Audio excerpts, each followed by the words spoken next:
Welcome to Scoop and Scale, where we dish up the science and weigh the facts about mostly equine nutrition. I'm Jill Jackson, lifelong equestrian, podcast producer, and pony owner. I'm a dressage rider and at-home horse keeper, living the challenge of managing easy keepers on multiple acres of pasture. And I'm equine nutrition consultant, Dr. Claire Tunis of Clarity Equine Nutrition. I develop diet plans for horses ranging from metabolic seniors to Olympic athletes. I also consult for equine nutrition companies. I'm a scientist, dressage rider, and pony club mom. Claire and I have been horse friends for almost 20 years, and like all good horse friends, we're always talking horses. We talk about the challenges of managing our horses, our riding struggles, feeding horses, and what's going on in the wider equine community. This podcast is a place for us to have conversations mostly about equine nutrition. It's for anyone who wants to make better choices when it comes to feeding their horses. And before we get started, a quick disclaimer. The information in this podcast is general and not meant to replace the individualized advice of your own qualified equine nutritionist or veterinarian. And while I have a PhD in nutrition, I'm not a veterinarian and can't give medical advice. With that, thank you for joining us, and we hope you enjoy the following episode.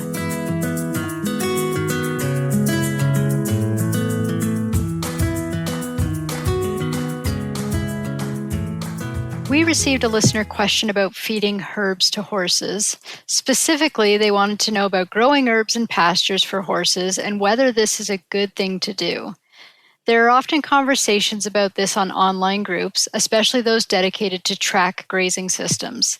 In Europe, it's quite popular to put herbs and seeds in water buckets to create what is known as a water buffet, where horses get a choice of different flavored waters. This is used as enrichment, and some people report that their horses end up drinking more than when they have just plain water. Today, we thought we would spend some time discussing herbs and plant-based ingredients that you might find in popular supplements. Claire, what do you think about giving horses herbs? Or even herbs? I know. I'm going to say it both ways. We're going to say herbs and herbs for whoever wants to call it either one. I don't want the correction. I'm just going to go back and forth to herbs and herbs. I feel like every episode we do right now, it's like English, American English. Anyway, so today's word of the day is herbs. Or herbs. Anyway, I think in a natural grazing system, right, horses eat a wide variety of plants, and those plants contain a lot of different compounds, and some of those compounds probably have a lot of benefits. And in fact, we're learning, the more we learn about, these things, and we learn that these compounds like polyphenols and flavonoids, certainly in human health, and there's a little bit of research on these things in horses, they are showing that some of these compounds are actually beneficial to horses. And certainly I remember growing up in the UK and grazing horses in like what we would call old pasture. And I suppose here people would say they were full of weeds in places, but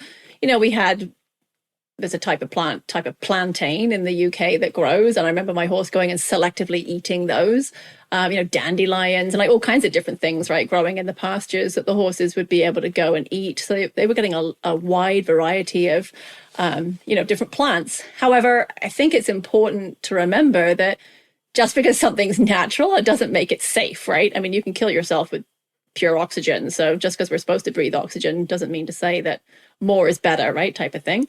Ozone is not good for you, even though it's oxygen. And, I have a healthy respect for herbs and plants. After all, many of our pharmaceuticals come from plant sources. And additionally, many plants are known to be toxic, right? We did a whole episode on toxic plants, and just because they're plants and natural, oleander will kill your horse, right? Not good for your horse, even though it's natural and a plant. I also don't think that we think about, plants providing chemical compounds. A lot of people don't want synthetic or man-made things because they're not natural and chemicals are bad and this kind of thing. But the reality is that, plants do contain chemicals and intermediary metabolites. So your horse eats the plant and then breaks it down. And in the process of breaking it down, it releases various metabolites. And some of these metabolites, may actually be prohibited substances. So the herb that you're feeding, I just said herb, that you're feeding your horse might not be a prohibited substance, but something that the compound that comes from them metabolizing it might be. So you have to be really careful with these kinds of things if you're competing. I recognize that I'm not a herbalist, and in no way do I consider myself an expert in herbs and their functions, but I do think they have quite a lot of power in different situations. And there are quite a few ingredients in common equine supplements that we can certainly discuss. Let's go by supplement category and address some of the ingredients listeners might see in the supplements. In these categories, starting with gastrointestinal supplements, if you look at supplements for horses with gastric ulcers, over and over, marshmallow root and slippery elm are included. Why is that? Yeah, those two do show up over and over again. And so I'll try to throw some Latin names in there. I feel like we've done some fun words in recent episodes. So I'll keep that up today with my best attempt at Latin, which I'm not very good at. So slippery elm is Elmus rubra. That one's pretty straightforward. And marshmallow root is Althea officinalis. And both are what we call mucilaginous herbs. So these are plant tissues that contain high amounts of something called mucilage, which is a sticky gel-forming carbohydrate. So when it gets wet, anybody who's had flax seeds, or I think chia does the same thing, if you put it in water, or if you put these things in your breakfast cereal, anybody that makes overnight oats and puts like chia or flax in their overnight oats, you come out the next morning and Jill's face, if you could see it, is not complimentary. They are like slimy. It looks like they're kind of like snot, right? And that's the mucilage. It's like mucus, plant-based Same mucus. with psyllium. Yes, that's another really good one. Absolutely. Anybody that's put psyllium seed husk in a bucket of soaked feed and mixed it in and walked away for 5 minutes and come back, it's nasty. It's pretty nasty. Don't do that. So it definitely makes this mucilage that becomes viscous and coats membranes throughout the GI tract. And this gel layer is thought to coat irritated or inflamed mucous membranes in the stomach and intestines. So if that's the case, it's potentially could reduce irritation in the stomach and digestive juices, as well as maybe helping to shield ulcers or inflamed tissue during acute irritation, and, make them less uncomfortable if they do come into contact with acid. So this coating action is widely described in herbal medicine, and in people, it's believed to help with, ulceration, acid reflux, IBS, diarrhea, all kinds of inflammatory GI conditions. Is there any research in horses? I am not aware of any well-controlled peer-reviewed studies specifically testing slippery elm or marshmallow root in equine GI disease, so like ulcers and the like. However, traditional veterinary and herbal references widely list these herbs for gastric ulceration, sometimes for gastritis, diarrhea, and other digestive soothing, but I've not seen any, sort of empirical data that's been published in a research paper, no. So they would fall into the might not do anything, but probably wouldn't hurt category? Yeah, I guess that's very true. Except, they can bind and slow absorption of other medications if they're taken at the same time. So you might consider spacing them out from other treatments if you're giving any pharmaceuticals. That might be a smart thing to do, or chatting to your vet about, if you're giving other medications and how you incorporate these herbs into your horse's diet if you wanted to do that. The other thing is, if you do a quick online search, people who are herbalists are recommending like 10 to 20 grams a day of slippery elm and 20 to 40 grams a day of marshmallow root. And I can say that I have never seen this level of inclusion in any commercial supplement. And I'm sure somebody will now reach out to me after this episode and be like, here's one. But because there's so many, I don't know all the products out there. It's hard to keep up. But certainly the ones that I see from the sort of even the major manufacturers, nobody's putting, 20 grams of slippery elm in their GI product. So, they rarely contain a gram. Normally it's like milligram quantities and less than 1,000 milligrams, which 1,000 milligrams is a gram. So I have to say I really question how effective they are, and have to believe, honestly, that they're just being included as tag dressing in most cases. And a lot of people don't have a scale that measures in grams. I actually have one and, measure quite a bit of stuff. That just sounds really dorky saying it, but I have a whole plethora of little scoops and a gram scale. And 20 to 40 grams is a lot. Like, it is a lot. Yeah, of Yeah, powder. It is a lot of powder. I mean, exactly. yeah. Yeah. Anyway, so I if you think haven't, about Yeah, I think about like a 20 gram, and if you're buying a pelleted product that has the ingredient in it, an ounce is, 28 grams. Mhm, So most of the time you're having to add alfalfa meal or, rice bran and, other ingredients to actually make a pellet to put right, your active ingredient in. So it's going to be well over an ounce serving size to have 20 grams of active ingredient in it. So yeah, I mean, these products that are out there that are pelleted and have slippery elm and marshmallow root in, it would be really hard to get 20 grams in a 1 ounce serving in a pellet. for sure. Sea buckthorn and licorice root are other plant ingredients sometimes found in equine gastric support supplements. Why do they get included? So, sea buckthorn berries come from a shrub called Hippophae rhamnoides, or this is where I'm terrible at Latin, rhamnoides, who knows? Anyway, Hippophae is interesting because that has a link to horses, right? There's a link in that word to horses. I think I want to say, I should have looked this up before we started recording. It actually has a reputation for causing shiny horses. And so it's sort of known as the shiny horse plant. But anyway, it's native to cold, temperate, mountainous regions of Europe and Asia. And several years ago, I was actually working with a product that was predominantly sea buckthorn berry pulp. And at the time, I'd never heard of it. Like before working with this product, I'd never heard of it. And that summer, I was on vacation in Scandinavia and went into this little like cafe off a square, health food type, shop thing. And up on their chalkboard, they had all these different like juices and, bowls and things you could get. And sea buckthorn was like in many things on their menu. And I was like, what? Like I'd never even heard of it before. Did you Barely. taste it? I did it. I have tasted it because I took it for a while. I took it, human version. It's extremely bitter.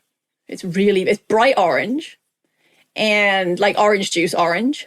Mm-hmm. And it's really bitter. Like I would put it in smoothies and I could not figure out how to hide the taste. I honestly kind of gave up on it. But horses actually quite like bitter tasting stuff. So,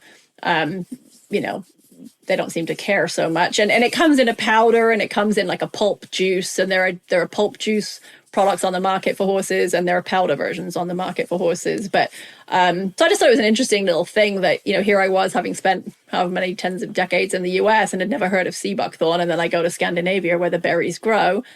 And there it is on a, cafe menu. So it just goes to show, different foods all over the world. What's not normal here is perfectly normal somewhere else. But the berries are rich in antioxidants, specifically vitamin C, E, and then they have a lot of flavonoids and carotenoids in them. That's what makes them bright orange is the carotenoids. Think carrots, right? It's the same thing.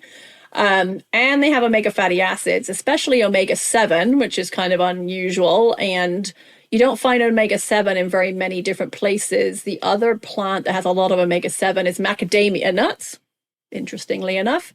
And probably should not feed your horse macadamia nuts. Plus, No. they're really expensive. So I don't think anybody Don't waste them on your horse. No, put them in your cookies. Yeah. Anyway, so polyphenols and other micronutrients are very rich in those. Before anyone gets excited, the level of vitamin E and C in sea buckthorn berries is really not going to make a meaningful dent in your horse's vitamin E requirement every day. It's really just that, it's in there as a high level for a plant, but it's not going to make a meaningful contribution to the horse's daily requirement. But it is going to be available to the cells in the digestive tract, right? So that's where we're trying to have this plant have an action. So that's a good thing. And these compounds are also supposed to help support mucosal tissue. So again, like the slippery elm and marshmallow root, the sea buckthorn is going to help the mucosal tissue by having sort of an anti-inflammatory and antioxidant action. And in other species, it's been shown to potentially act as a prebiotic, positively affecting the gut microbial balance. So it's possible that might be happening in horses too. There is actually a peer-reviewed randomized crossover trial in stall-confined horses where they gave them sea buckthorn berry pulp, liquid for, I think it was like 4 or 5 weeks. And then they scoped them to look at the ulcers and scored them, and they didn't find any sort of significant impact on squamous ulcers, but they did interestingly find a positive effect on glandular gastric ulcer number and severity, which was significantly lower in the sea buckthorn treated horses compared to the control horses after a period of what they call intermittent feeding. So you feed them and you miss a meal and then you feed them again. And, that's that way of inducing ulcers is known to induce ulcers. So they fed the horses a sea buckthorn berry for the 4 to 5 weeks, and then they basically stressed the heck out of them by feeding them and then withholding feed and feeding them to look at the effect. And there was no effect on squamous ulcers, but it did seem to help glandular ulcers. So you'll typically see sea buckthorn berry included in products. The reason it's in there is hopefully to help with glandular ulcers. So that's sea buckthorn. And then similarly, licorice gets included also potentially for glandular ulcers. And when it comes to licorice, you really need to be looking for diglycerized licorice, which is licorice root that's been specifically processed to remove a compound called glycyrrhizin. And glycyrrhizin, most people, I don't know if they even realize this. I used to grow up eating licorice with my granddad, loved licorice, and he'd, in England, we have something called licorice all sorts. And there's all these different... they're so disgusting. They have them here, and they're gross. Oh, they do? I have them in Canada. I'll bring you some when I come. They're really I kind of like licorice all sorts. Anyway, so... Jill's faces are getting worse and worse as the episode goes on. Anyway, but yeah, so licorice, when it still has this glycyrrhizin, has been associated with side effects of hypertension. So there's a way that they take the glycyrrhizin out so that negative side effect is not an issue.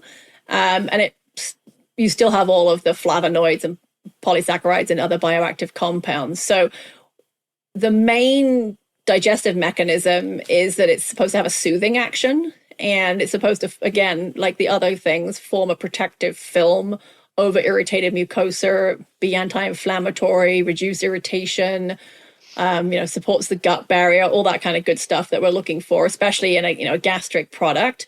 And it, again, may support the microbiome by having a sort of microbiome balancing effect. But again, there is one study that I found. There might be more, actually, but I've certainly found one.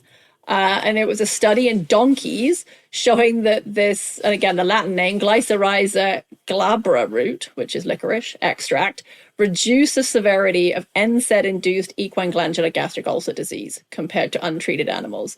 And so this indicated a protective effect or an anti-ulcer effect in the equine stomach mucosa when they were fed the diglycerized licorice and then given sort of high doses of NSAIDs.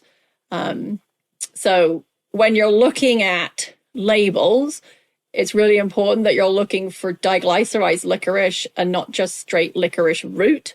If a manufacturer has just put licorice root on the label, you need to find out whether or not it's actually diglycerized, because it should be. Did you say that they did this study in donkeys? Yep. Research in horses is pretty unusual, but in donkeys, it has to be practically unheard of. Yeah, it's probably, I think it depends on where the research is done, right? So this work was actually done at the University of Iran. So I guess it makes sense that they use donkeys because they, in that part of the world, they have lots of donkeys available. But yeah, typically we don't see a lot of, certainly not in North America, we don't see any research being done in donkeys very much. That's a good point. Let's shift the discussion to joints. I don't see herbal ingredients coming up as often, but for a while, turmeric was being touted as a cure-all for everything. And although that seems to have calmed down at this point. And then there's another product that uses devil claw. So what can you tell us about those two? Yeah, you're right about the turmeric curing everything. I feel like for a while there was an online forum I'd go on and people would post something and it was became this standing joke, right? That the solution to every problem was feed it turmeric. But yeah, you're right. I don't see quite so much of that going on anymore. But the active ingredient in turmeric, which is called curcuma longa, is surprisingly curcumin, right? So it's I don't know. this is me, you said you're a dog having all your scales and scoops. I'm kind of, I guess, a bit of a geek about, like, it's kind of fun when you actually like look at some of these words and say, well, curcumin, I think people might have heard that curcumin is the active ingredient in turmeric. Well, where the heck does the word curcumin come from? Well, it comes from the Latin name for turmeric, which is curcumin longa, right? So it's kind of fun when you start to realize, I think it's fun. I realize not everybody else thinks it's fun. Anyway, curcumin is a polyphenol compound, and it's similar compound to what you find in green tea. And I think a lot of people are, aware of the health benefits of green tea. And interestingly, you might actually see green tea in some joint supplements as well. And these polyphenol compounds have been shown to have benefits in people by acting as an anti-inflammatory and antioxidant. So, it's possible that they might impact the mechanisms that are involved with inflammation, inflammatory pathways that are contributing to joint irritation and tissue stress. So that's the hope anyway, right? That's why people are giving turmeric. However, the problem is that curcumin is not very bioavailable. So then you start seeing people saying, well, I need to feed it with black pepper to improve the bioavailability. And the reason for that is that black pepper contains a compound, I think it's bioperine, and that's thought to help improve the bioavailability. So there's a lot of contention about like how much black pepper and all this. I mean, like nobody really knows, right? I don't think anybody really knows. So while there is some evidence of positive effects on joint health in humans, there aren't any strong controlled trials showing clear benefit to joint health in horses. I did find a study in dogs that showed no change in subjective measures on the owner assessment. So they asked the owners, they fed this product with turmeric, and did the owners see an improvement in their dogs? And they said no. But then interestingly, the vets said that they did see a difference, which I think is really interesting because I was expecting the results to be the other way around. Right? I agree. Right? Like the whole placebo effect or whatever Exactly. Like I was totally like, oh yeah, the owners are totally going to be like, this stuff's amazing and my dog is cured. And so I don't know why that, really was. Maybe it's just because maybe the vets have a better eye for lameness. Maybe the difference wasn't that big, but the vets thought they saw it different. I have no idea, but who knows? But those results really surprised me. I totally expected the other way around. There was an equine study showing that supplements containing relatively high amounts of turmeric did not worsen gastric ulcers, and that it was actually quite well tolerated. And there had previously been some concern about whether turmeric had a negative effect on the GI tract, whether it was an irritant. So this sort of suggested that that's not a concern. But personally, I don't feel there's enough data out there for me to go looking for products that contain it, right? If it happens to have turmeric in it, okay, fine.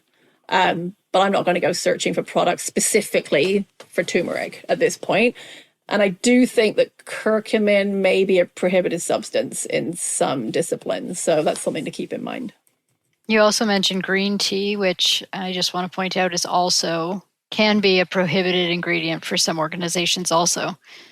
Yeah, no, it can. And the reason for that is that green tea contains caffeine, right? And so caffeine is a stimulant. And so it's seen as a performance enhancing compound. And so that's why it's prohibited in some disciplines. However, there are versions of green tea where the manufacturers can kind of guarantee that there isn't any caffeine in it, and they can provide you with documentation to that effect, and that their products are okay to use while competing.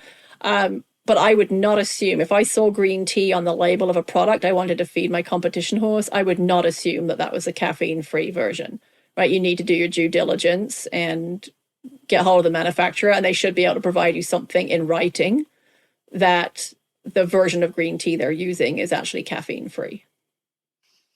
What about devil's claw? So this is another plant with a great big long Latin name, which is Harpagophytum procumbens, which I think sounds a lot like a Harry Potter spell. Yeah. I feel like I should point my wand at you and say Harpagophytum procumbens. I don't know what will happen, but maybe you'll be sound. It does sound a little bit like a spell. Doesn't it? I feel like something could happen. I don't know. Maybe give the devil's claw, say that, wave your wand at it. It might fix everything. Yeah, maybe your horse will be sound. I don't know. It does contain a bioactive compound called harpagoside, which comes from the Latin name for the plant. And it's anti-inflammatory and, again, supports normal joint comfort. So that's the sort of thinking behind giving it. There is this is a big word, pharmacokinetic study that measured harpagoside levels in equine plasma after it was kind of given orally. When they gave them devil's claw extract, and then they looked to see what the harpagoside levels were in equine plasma, trying to establish how it's absorbed and distributed in the horse. And in another 28-day safety trial, horses were fed turmeric and devil's claw at higher than typical doses and found no adverse side effects on. Again, that was the same study as before on the gastric ulcer severity or blood parameters. So again, it's sort of at least suggested the safety of use in horses. It didn't, there's no strong clinical data showing definitive efficacy for joint pain or osteoarthritis in horses. But at least it should be, the data suggests it's safe to give. It may not be effective, though. But its traditional use and the mechanistic evidence suggests that its inclusion in joint formulas might be beneficial. So, and again, it's a prohibited substance in many competition disciplines. So, devil's claw is not something that you're going to give your competition horses unless it's fine in your discipline. And for some disciplines, it is. Are there any other ingredients coming from herbs that are commonly included in joint supplements? One, I think people probably say boswellia, right? That's become quite common.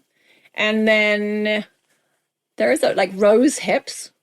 That's not so common, but I have seen, a product that I think is predominantly rose hips. And so is boswellia, it called rose hips?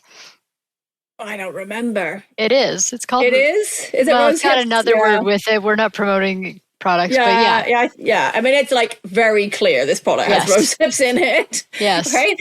So boswellia is Indian frankincense, which and that's if you go back to our Christmas carols and the Three Kings, right? Why did you give frankincense? It's for its healing properties, right? So boswellia has been known for millennia, literally, for its healing properties, potentially.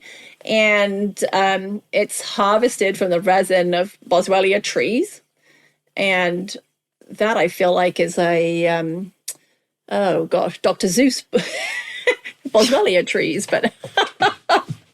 We are way... Anyway, they're not... I know, we're out there today. Anyway, so the active ingredient in boswellia is boswellic acid, and it's shown to have an anti-inflammatory activity in vitro, meaning in a lab bench type experiment. And it inhibits a range of pro-inflammatory cytokines. And so we don't know much about its absorption and the metabolism of it, which, when it's given in supplements. And I'm not aware of any veterinary, evidence on boswellia's effects on horses, but there is a range of studies that have assessed its effects in human osteoarthritis, and there is some evidence of its benefit in those.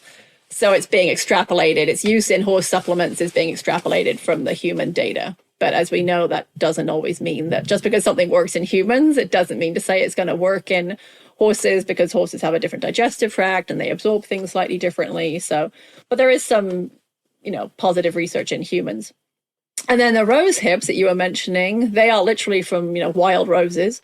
And again, anti-inflammatory, antioxidant, and also cartilage supporting properties because of the vitamin C. So rose hips are rich in vitamin C, and vitamin C is known to support cartilage.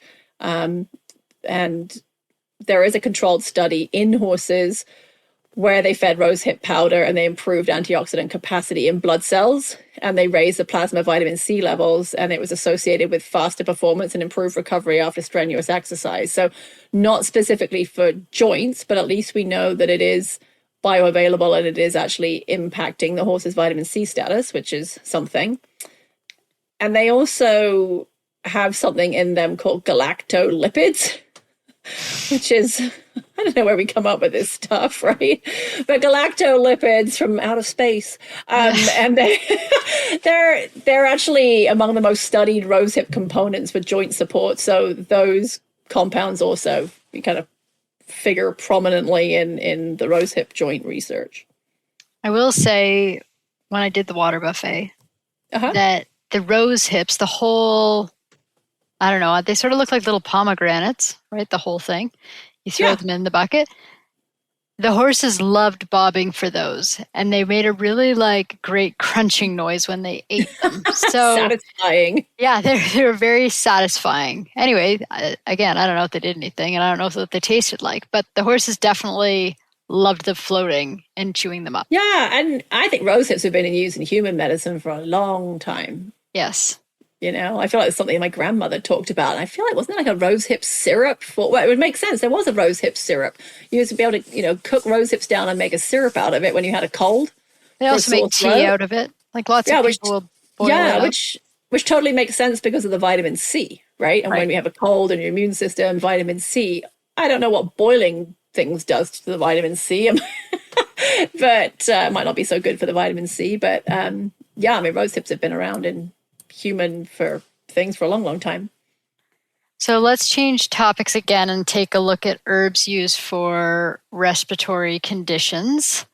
I think I've looked at probably every respiratory related supplement on the market. I've probably tried the majority of the ones that are out there. And there are some ingredients that come up over and over, specifically spirulina and vitamin C. So how do these help respiratory health? Yeah, so spirulina is a type of blue-green algae, right? And it grows naturally in like warm alkaline lakes, and it also gets farmed, so cultivated. And then it gets dried into a powder, or sometimes they put it into like flakes or tablets. And it's been used as a nutritional supplement for humans and animals for a very long time. It's very high in protein, about 55 to 70% protein. And it's also quite high in fatty acids. So that's another way that it sort of has an action. But research using spirulina in horses with respiratory conditions is linked mostly to case reports. I'm not aware of actual clinical trials, but there have been some case studies. And most of the evidence from those comes from, again, these small equine studies and other animals too, looking at the sort of action of spirulina. The pigments in spirulina, so literally it is blue or green, and very blue and green. There's very high in something called phycocyanin, and these phycocyanins have anti-inflammatory effects. So it is literally part of its color that's having a benefit, and it might help reduce airway inflammation and also decrease bronchial irritation. And so that might help some horses to breathe more easily, especially if they're having some kind of asthma flare up or what have you. And it also seems to influence the immune system, both the innate and the adaptive immune system. So for horses that have allergy mediated respiratory disease, because there are horses that, they're fine in the winter and then the pollen comes out in the spring and, their breathing is harder or what have you. There are certain triggers, right, for their breathing issues. Spirulina might really help with that by reducing the hypersensitivity that those horses struggle with. And interestingly, there is at least some anecdotal reports that note improvement in allergic skin conditions as well as respiratory symptoms. So, it's possible that it may also be having a histamine, so like an antihistamine-like effect. And so if it helps reduce histamine release, it would decrease allergy-triggered airway constriction, and it might also help reduce nasal discharge and cough that sometimes we see in those horses with a hypersensitivity to allergens. Again, like we were talking about before with the slippery elm and the marshmallow root, the case studies that I saw, they were feeding 20 to 40 grams of spirulina a day. In at least one instance, they actually increased it to 60 grams a day. And ideally, that would be broken into 2 doses so that you're kind of keeping the horse's levels kind of up by giving it morning and evening. And I would say that if you are looking, there are a few horse supplements that have spirulina in them. if you take a look at how much is actually included per serving, it's a really, really minimal amount. It doesn't come anywhere near 20 to 40. The one that I'm thinking of is just at 10 grams per serving. So make sure if you're going to spend the money on that you're specifically looking for the spirulina, that the amount is actually enough to make a difference. But have you ever worked with spirulina? Directly? Me? No. So it's super messy. It's a really, really fine powder.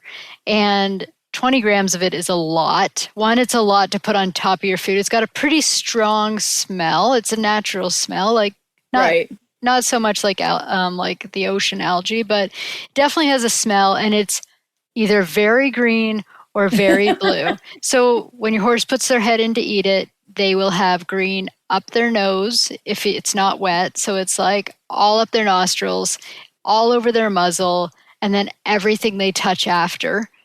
And if you have a horse that's got pink pigment like mine, I remember you showing me a picture. You can end up with some nice staining on it if you feed it. But the tablets, like I've switched over to using the tablets. They're super easy. You do have to feed quite a bit of them to get up over 20 grams. But if you're looking for if you're going to try this and you're looking for a less messy way to do it, the tablets work. I don't know if they work, but they're easier to work with. And right. And those are just human tablets, I'm assuming, that you're using? Those are just human tablets, yes. But be aware if you do order the powder, when you go to open it, it is going to put a fine dust on everything. So make sure you open including it outside. Your face. Including your white breeches, including your white shirt, everything that's near it. Don't look too closely at the bag as you're trying to open it and you end up with it all over your face. Don't try and pull the bag apart so it goes whoosh and then puffs up everywhere. Listen, I've warned everybody. I've warned you. Yeah, if you do this, it's not Jill's fault. Right. But yeah. And, to your point, it's true, right? I most of the products that I see spirulina in there, it's nowhere close to 20 grams. So just like we were saying before about marshmallow root and slippery elm, I have to think that most of the time it's just tag dressing. Because people hear, spirulina, I've heard that's good. I've seen it mentioned in the forums. People say it helped their horse. And then they go supplement shopping and they're looking at products and they're like, well, this has spirulina in it. Great. Right. And it's got like 50 milligrams or something. And it's like, it's not going to do anything. No. What about vitamin C? Yeah, so we kind of touched on that, right, just a moment ago with the rose hips. But horses, essentially, right, they actually are one of the species that make their own vitamin C, but under stress, their needs and antioxidant status change. And that's where it becomes relevant to airway inflammation and lung health. So vitamin C, as we know, is an antioxidant, and it helps neutralize what are called reactive oxidant species or free radicals. And so it helps support immune function, protects lung tissue, the airway lining, those kinds of things from oxidative damage. And this is important because airway inflammation in horses, especially for horses with equine asthma, is linked to oxidative stress. So when oxidants overwhelm the body's antioxidant defenses, you're going to get oxidative stress. And one of the systems that really feels that is your respiratory system. So vitamin C has been found to be present in the airways. And it's also been shown to decrease when you have airway inflammation. So horses with airway inflammation are going to have a lower vitamin C concentration in their lung lining and the fluid that lines the lungs. And there was actually some work done back in 2003 by a group led by Deaton. And they examined the possible therapeutic regimen of supplementing two forms of ascorbic acid. So ascorbic acid is just a fancy word for vitamin C as the form that vitamin C can come in. And each equivalent, the two things that they tested were equivalent to giving 20 milligrams of ascorbic acid per kilogram body weight per day. And they looked at the effect of that on the pulmonary, so the lung, and the systemic antioxidant status of 6 healthy ponies. So for 2 weeks, they supplemented with ascorbyl palmitate, and that significantly increased the mean plasma ascorbic acid concentration compared to controls. And then they redid it, and they used a more stable form of vitamin C called calcium ascorbyl 2 monophosphate. And that did not significantly increase the mean plasma ascorbic acid concentration. However, the concentration of ascorbic acid in bronchoalveolar lavage fluid, that's a mouthful, increased 5 or 6 in 5 out of 6 ponies following supplementation, either, with either form of vitamin C as compared to controls. So this research suggests that in healthy ponies, the concentration of lung lining fluid, the vitamin C in the lung lining fluid, was increased following ascorbic acid supplementation at 20 milligrams per kilogram body weight per day. And so for those that want to know what that math is, that's equivalent to giving 10 grams a day to a 500 kilogram horse, right? So again, you're not going to have a major effect feeding a supplement that's giving like 500 milligrams or even 1,000 milligrams, right? That's only 1 gram. So the data suggests, you really need to be giving to your typical size horse at least 10 grams of vitamin C a day. Maybe you could get away with less, but we don't have the data on that, right? We have the data on, we know that 10 grams a day will have an effect. And I don't know, Jill, do you want to just, for our listeners who are like, what the heck did she say? Bronchialveolar what? Like, what is that, Jill? I think we touched on it in another episode. So I think we did. Let's abbreviate it to BAL. Yep. So if your horse is suffering from asthma, your vet will probably, if it gets bad enough, they're going to recommend you do this. And you have to go into a clinic. This can't be done in the field. They take saline and they put the saline directly into your horse's lungs and do a lung wash. And then they suck the saline back out of the lungs and they send that off to a lab to get looked at to see what the neutrophil levels are in the lungs. And that's going to tell you the severity of your horse's asthma. And if you're me, it's really severe. Yay. Yay. Go Jill and Dash. Anyway, yeah, so this is why Jill's very familiar with all these respiratory supplements, is that she has a pony who unfortunately has quite severe equine asthma. So in another study, also by Deaton, they looked at antioxidant supplementation in healthy exercising horses, and his team concluded that in these healthy horses, on a diet containing adequate levels of antioxidants, adding more antioxidants had no apparent benefit or detrimental effect, for that matter, on pulmonary function, so lung function, during moderately intense exercise. The importance, and they sort of concluded that the importance of antioxidant supplementation may only be apparent if the diet is deficient in antioxidants. So, that sort of makes sense, right? If you're feeding a diet deficient in antioxidants, you should supplement antioxidants. That's right. Pretty common sense. And so especially if your horse is exercising at a pretty high level or for prolonged lengths of time, or if they have disease or, seeing additional stress. So it's interesting to me that, it's perhaps then not surprising that when we have horses that are out on the show circuit and traveling a lot and showing a lot and, trailering and going to strange environments for shows, what do they tend to come down with? Respiratory issues, right? They come down with diseases of the respiratory tract. And, you have to start to wonder whether part of that is that their antioxidant defenses and the like are not where they should be, right? When they're stressed by these situations and they're working really hard and they're traveling and they're stressed. So there may be a case there for giving those horses extra antioxidants potentially. And and that's why you see, vitamin C and vitamin E and things in some of the sort of generic performance type supplements. That's why. And I will say that the horse vitamin C supplement, the one that I'm using at least, is really affordable. So it certainly is not going to put a big dent in your pocket if it's something that you wanted to try, or if it's something, like you said, for traveling. But the main thing that you got to remember is can't stop at cold turkey. Do you want to Absolutely. Yeah, because horses make their own vitamin C, there is kind of a feedback, we think, that if you suddenly start supplementing them with levels that actually will do something, it may then shut down their own production. And so if you go cold turkey, you leave them sort of, their immune system out to dry, so to speak. You leave them hanging, and it takes them a while to kind of circle back around and be like, I should make more vitamin C because I'm not getting it in my diet anymore. So yeah, you don't want to go cold turkey. I think it's also worth pointing out that both those research studies I just mentioned were done in healthy horses. Right. Right.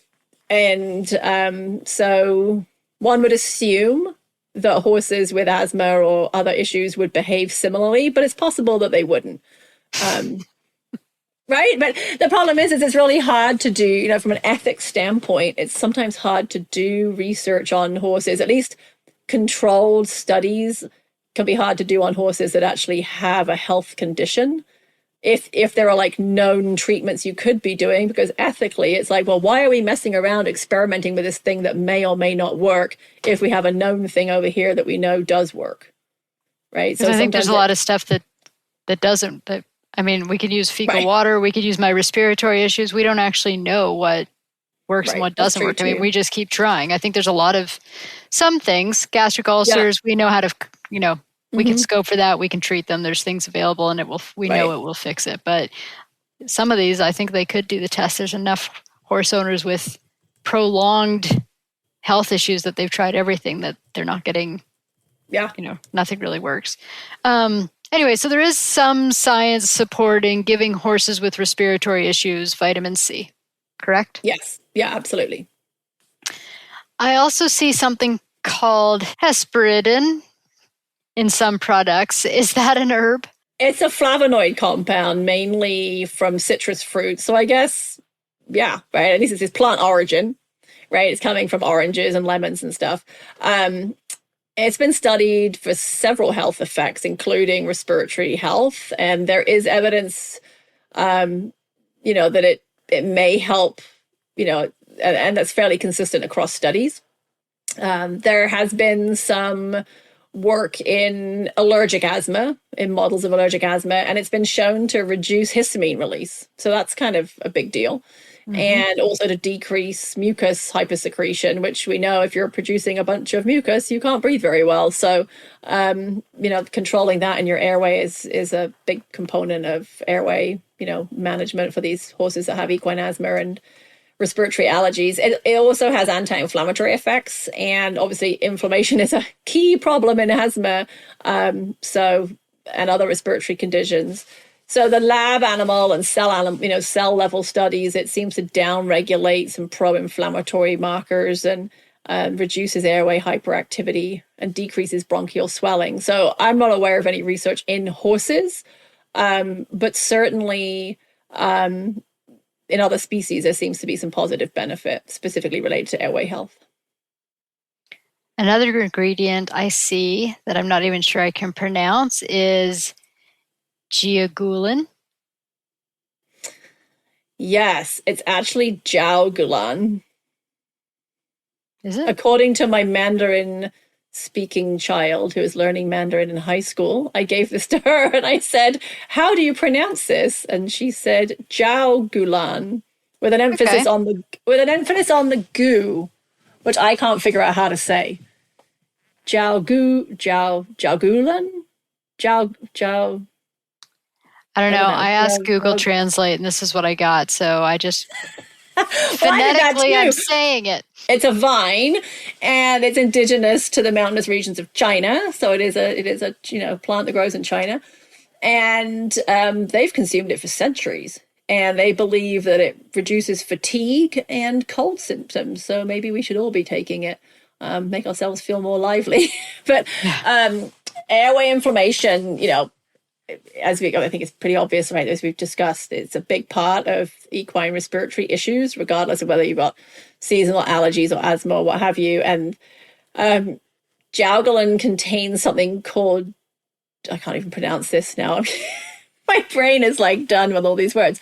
It's gypenicides. Yeah. Anyway, and they're a type of saponin, not that helps anybody, including myself, but they've been demonstrated to have anti-inflammatory activity in the lab and in animal studies. So that might be what's helping reduce airway irritation and swelling with this particular herb. And it's also rich, again, in antioxidants, a bit of a theme here. And so that might help protect the lung tissue as well from oxidative damage and just support sort of overall respiratory resilience. And additionally, in Chinese medicine, it's been used to soothe cough and support phlegm clearance, which, can be useful in these horses too. So I'm not aware of, again, any, published studies in it in horses, especially specifically for respiratory health, but there's certainly many centuries, right, of use of it being used in Chinese medicine, and most of the evidence out there is what we call traditional in nature. And I don't see a lot of modern clinical type trials. But there are some studies that suggest that it can help modulate immune response. So that could be beneficial too. One of the supplement categories I know you get asked about all the time are products that might have a calming effect. And there are a couple of ingredients that show up routinely in this category, specifically red raspberry leaves for mares.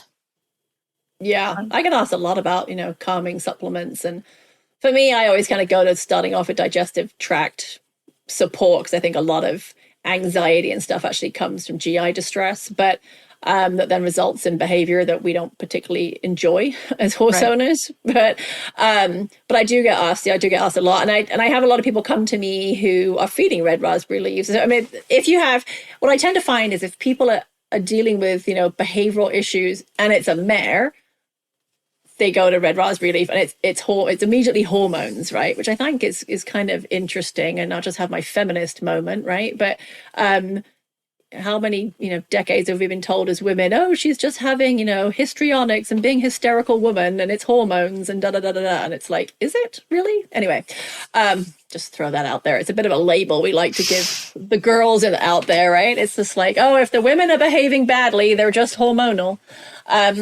But red raspberry leaf, God, I can't even speak English, let alone Latin, contains tannins and flavonoids and other, phenolic compounds that are known to be sort of anti-inflammatory and antioxidant, and tissue toning, which is interesting. That's a new one. We've not had that on our radar today, tissue toning. And that's, it makes it it's thought to help tone uterine and reproductive tissue, because the tannins and flavonoids are believed to tone smooth muscles, and your uterus, if you have one, is a smooth muscle. So that's why it's thought that red raspberry leaf is having an effect on mares and that smooth muscle. It's not primarily a sedative. So it's not calming by sedating the horse. It's having its action, if it's having an action through a different mechanism, not a sedative action. And so it's believed to support general well-being and to kind of balance the nervous system, but it's not a classical calming sedative chemical type herb, the way that, say, valerian or passion flower would be. And there's no strong evidence that raspberry leaf has, calming effects in horses. Its inclusion likely reflects, historical or traditional use and, nutrient support, rather than directly affecting the central nervous system the way that some other herbs might. And then another, plant that I see being used again in mares is chase tree or Vitex agnus castus. So sometimes it gets referred to directly as Vitex, and sometimes you'll see it as chase tree or chaseberry. And that is known for hormone modulation. So especially it affects dopamine receptors and also pituitary hormone regulation. So that is a more direct hormonal, where the red raspberry leaf is affecting muscle tissue tone.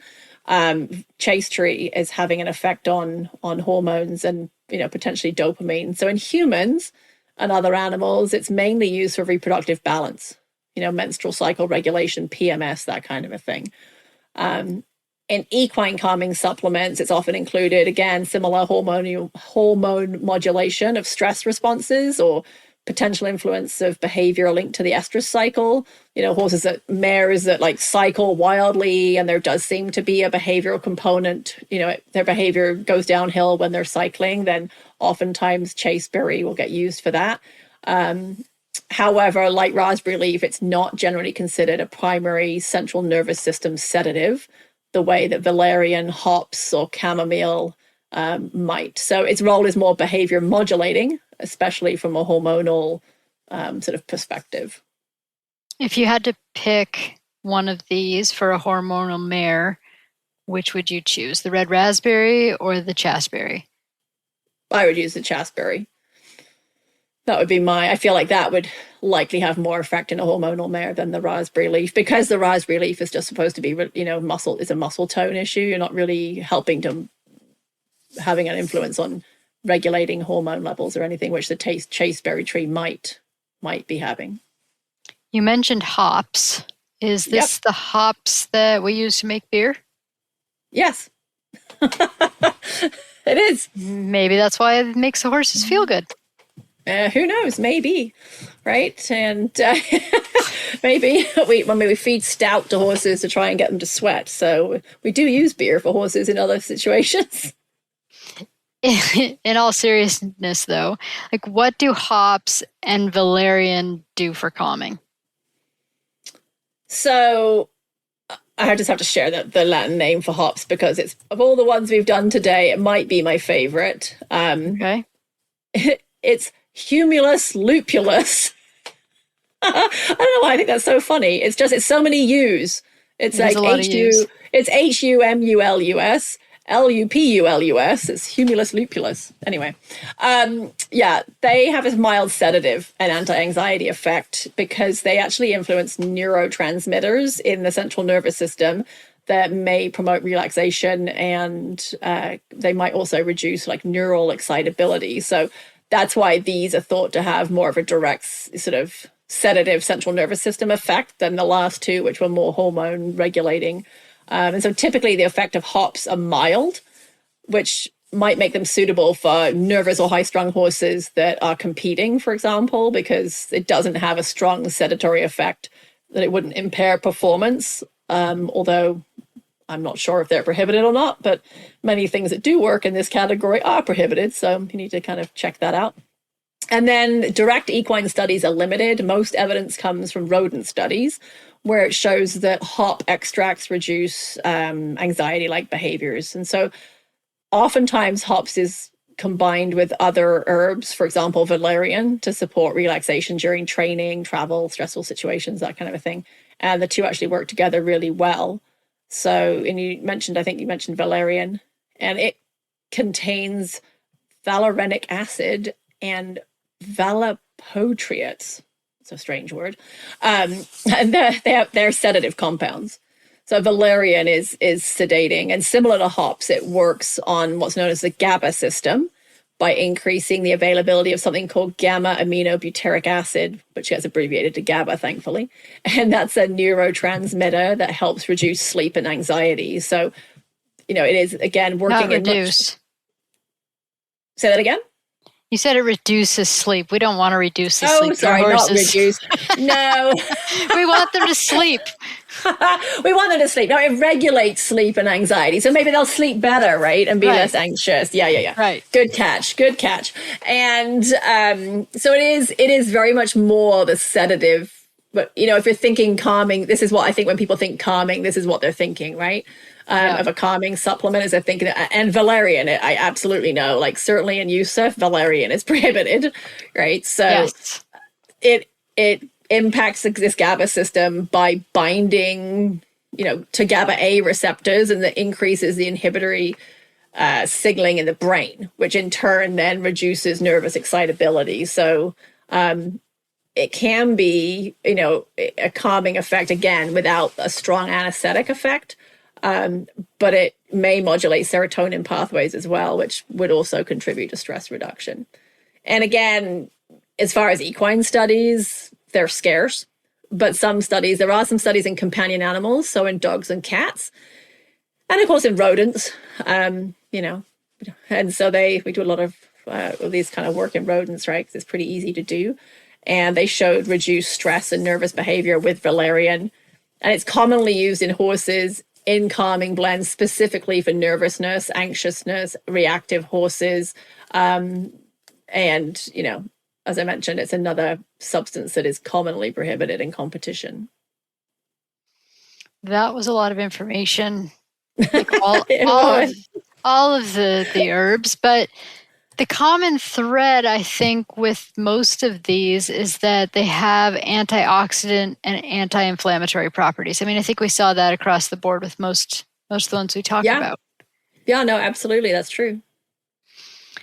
I can see why they would be popular ingredients because we're always trying to fight inflammation and oxidative stress in our horse. So that makes a lot of sense. I want to just touch on one thing because at the beginning of this this was a listener question and they asked about the water buffet, and we're not going to get into the whole water buffet, but I'll talk about it for a second because I tried it this summer. So I have done this, and I think that online there's a lot of different people doing it, and it is a lot of fun. So I ordered a bunch of different herbs and such to put in the buckets and set them out. I only have 2 horses. I mixed them. I did 4 buckets. So I didn't notice much of a difference as far as increased drinking. Yeah. I didn't notice that there was really much of a change as far as which buckets they were picking, how they were picking them, how much they were drinking them. What I think it definitely for enrichment, if you have horses that are in dry lots, if you want to just do something fun because your horse is on stall rest, if it's the weekend. But I think all those reasons are fine. I don't think that it hurts anything. The buckets a lot of it goes to waste because you mix a 5-gallon bucket. They don't drink it all. They play in it and they sip with it. And, I did have to dump a lot of it out. So right. The herbs themselves, when you buy them, even buying them on bulk discount or bulk supplements or on Amazon, they're still pretty pricey if you want to get organic, high quality ones. Right. I think it's something really fun to do. And I don't think there's any harm in doing it. But I didn't really notice much of, they were never going to drink enough. Even like the spirulina one, I wasn't putting 20 to 40 grams of spirulina in the bucket. I was putting like 5 grams of it in the bucket, and the water was bright green. So, to answer the listener's question, I think that it's really fun. I think there's, if you want to do something with your horse in the summer, just know that there is a lot of waste. It can be messy. I didn't see any increase in drinking, and the actual amounts that you're mixing, even if they drank the whole bucket, it wasn't going to be enough to actually make a dent. So I just wanted to add that on because we were asked about it. Yeah. And I think, again, at the beginning, you said, listen, a question about on the track systems, right? People grow herbs on those track systems and they'll put like wire over the top so the horses can only eat the top of the plant as it pushes through the wire. They don't pull the whole thing out of the ground or eat the whole thing. And it's sort of an interesting concept, right? And there's, I didn't say this with hops because, we were talking specifically about calming, but there is actually there was a research paper done in horses with laminitis where they showed that hops were beneficial in that, in those horses. I want to say that they had some laminitic horses, and there's some research looking at, I think it was brambles and improving insulin sensitivity. Right. So there's a lot of, golly, how many pastures have brambles growing in them? And none in the United States. There are some. I've seen some here that have brambles growing in them. But, the temptation is to like get rid of all the weeds in your field. Right. And like tidy everything up and cut everything down. And certainly we used to have massive bramble patches when I was a kid. And you had to cut them back because they started encroaching into your field and killing your pasture. So you had to kind of keep it under control. But, having those plants that are not poisonous, we did a whole episode on toxic poisonous plants. So you do need to be aware of, what's toxic and poisonous, and you don't want them growing in your field. But, a few weeds here and there in your pasture, an issue, probably not. And if the horses eat them and... Now, especially if you're going to go with the whole horses are foragers, and for millions of years, they've just eaten whatever they came across. And then at the same time, you want to have perfectly managed Kentucky bluegrass pastures, right? Like if you see a weed in your bale of hay that you got, it's probably okay. It's probably good for your horse to have a little bit of variety and eat something different. So yeah, exactly. Like I said, as long as it's not a toxic plant, right? Don't freak out about it. Yeah, for sure. And so I do think that, offering something, and again, if you're going to grow things in your pasture specifically for your horse to eat, that is, not grass, some other, just spend some time thinking about it, make sure it's not a toxic plant, make sure that, the amount they can get is a safe amount. And, and it's just a bit of variety and enrichment. enrichment, and as I said, it is more natural. And I think that as horse owners, we love the idea of natural solutions, right? But again, I think it's important to stress that many of the substances that we've talked about today and others out there are prohibited in competition. So it's really important to be careful when selecting supplements. Often, it's tiny and unlikely to, and then, again, when you're looking at commercial products, the amount that's in there is tiny and unlikely to have any real benefit. I would also caution on the, prohibited substance situation. You need to be careful about other horses. I think we think about this with drugs. I don't think we think about this with supplements potentially, but sharing buckets, is not a great biosecurity thing to share buckets between horses. But, if I have a horse, I have 2 horses at home, one's an old retired guy, has some arthritis, and I have him on a joint supplement that has devil's claw in it. And I have my other horse that, I'm competing and doing whatever. And I just switch my buckets back and forth without thinking about it. There is the potential for cross-contamination there, and for that horse to come into contact with devil's claw and then test positive for devil's claw. You have to be really careful when you use some of these substances that are prohibited, even if you don't feed it to the horse that you're competing. Right. If other horses in the horse's environment are getting these products, there's a potential for cross-contamination. So I really want people to think about that, because it's just, it's really, would hate for somebody to get a positive test totally innocently just because they used a contaminated bucket. And I've heard it happen. I mean, not so much with herbs, but certainly with drugs like Regemate geldings that have been tested positive for hormone levels that they shouldn't have had because they used a bucket that had been used for a mare that gets Regemate. So I'm not making it up. It happens. So, and then I think that, there are products I'll select for clients that do contain these compounds, but I'm rarely selecting them because these compounds are in them. They just happen to be in there. I want them for other things, other ingredients that I do want. And some of these herbal compounds just happen to be there. And that's fine, but they're often there in irrelevant amounts. And like you said earlier, it's probably, it doesn't really do any harm and probably isn't doing anything. And on some level, you're wasting money, but sometimes it's hard to get the ingredients you do want without sometimes getting some things you don't want in there as well. So again, we don't have a lot of research out there to confirm safety or the appropriate dosing or the mechanism of action, right? But we do have, hundreds of years of, herb-based medicine out there, right? There are people out there that really have some expertise with this. So I'm not closed-minded enough to say that I don't think any of these things work. I think some of them, can and do work. We just don't have the, sort of the Western science to understand it fully. For our listeners, if you'd like to be a part of our conversation, please send your suggestions for future topics and equine nutrition questions to info@scoopandscale.com. And is spelled out.